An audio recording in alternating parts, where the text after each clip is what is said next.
and who really wants to worship him. And so Jesus goes to Samaria. And the disciples go to the shopping mall. And Jesus, of course, is tired because he's been ministering so much. And there he sits by a well. I know he was able to know what was going to happen, but still it's an amazing thing that he went to this very important place at this very important time of the day, because he knew there was a person who was coming there who was very important to God, that he wanted to meet. It was a woman. A woman who had a faith that was hers, but it was heavy. It was holding her down. And she was just doing what she did every day at that hour, which incidentally, most of the women didn't do it at that hour. It was the afternoon time.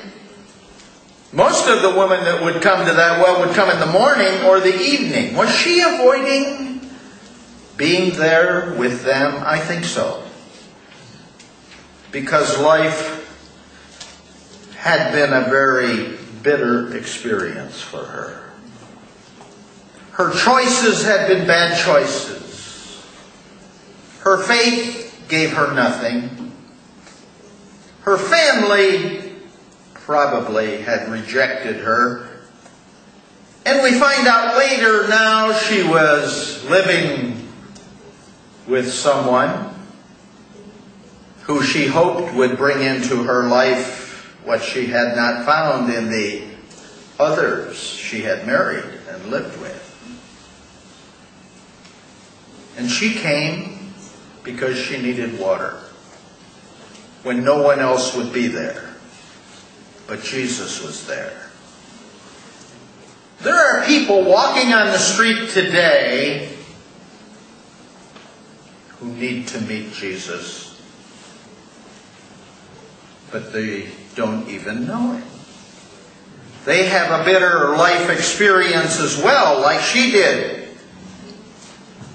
And so to the well there in Samaria they come, even as to San Francisco, many come, hoping maybe to find something here that they couldn't find there, having been rejected in another place and coming for they know not what.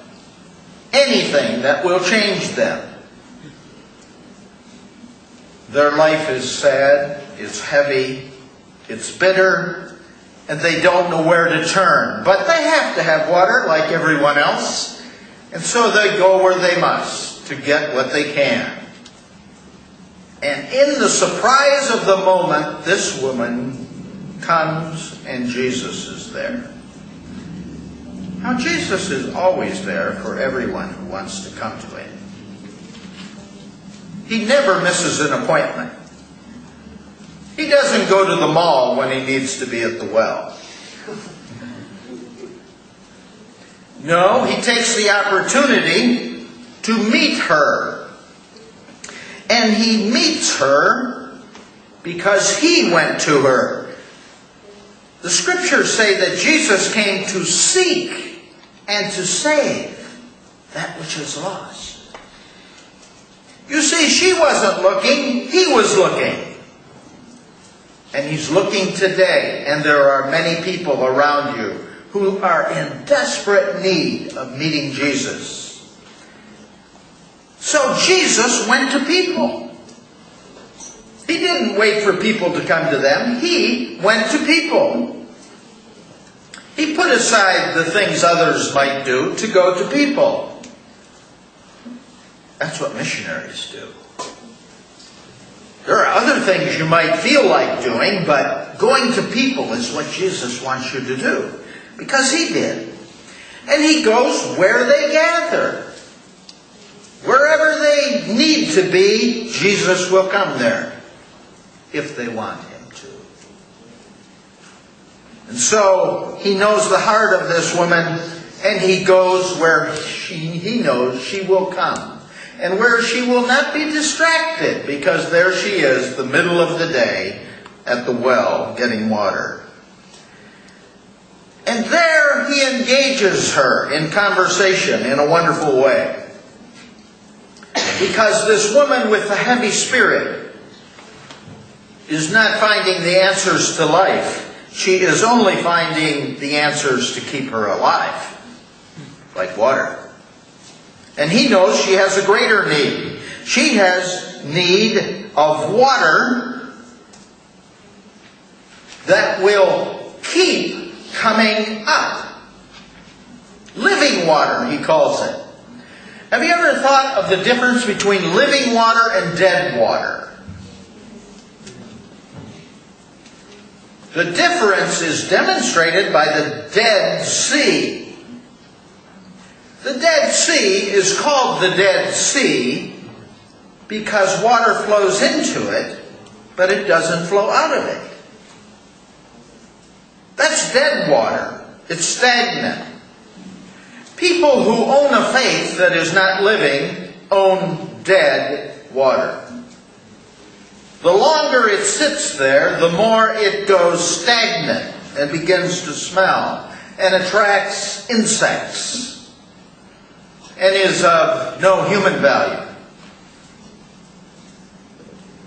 And so he talks to her about living water. Now, living water is the word that is used here that is applied to what we call an artisanal well. An artisanal well is not a normal well where you just have a little water trickling into it. It's a water where streams flow into it. So much so that it is constantly rising up. It is a deep well. As a matter of fact, in that part of the world, it is approximately 34 meters deep. That's 100 feet. If you know anything about the desert, to get to living water, you have to go deep, deep, deep.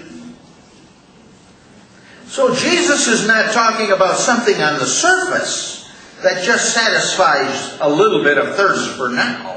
He's talking about something that is deep, that answers the most profound issues of life, that is constantly coming up. He has the answer for every need, every question, even the ones she is not asking. And so he starts the conversation. He said, "Would you give me a drink?" She looks at him and she said, "You're asking me to give you a drink? You're a man. I'm a woman." She knew the difference. All too well, she knew the difference. "You're asking me for a drink? You're a Jew. I'm a Samaritan. Don't you know? We don't give water to each other. This is our well, not the Jews. What I have to give, you don't deserve. We have a history of problems between us.